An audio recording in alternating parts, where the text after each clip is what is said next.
ran for mayor this year, and I launched with a platform that was all about governing in a way that is human-centered. A simple definition of Afrofuturism is a way of discussing the Black experience using speculative modalities like science fiction, fantasy, horror, magical realism.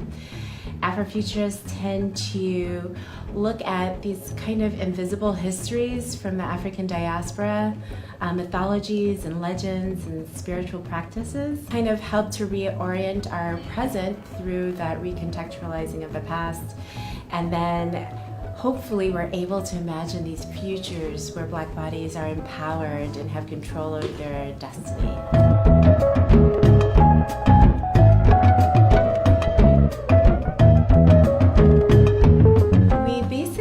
Look at ways to use Afrofuturism as a way for psychosocial healing within Detroit specifically, made up of parties with Afro-global music.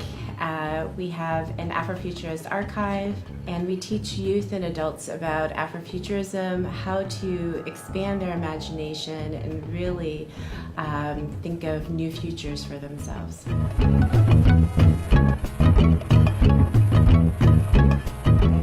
At the moment, with politics and policy, we're not really actually thinking about the human as if we're related, as if we're family.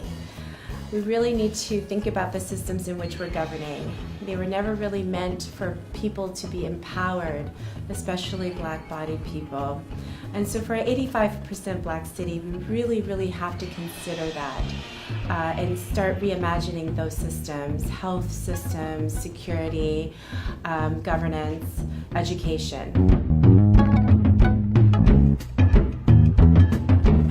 Detroit is just filled with all this beautiful creative talent, not just the creativity, but the innovation within the creative industry.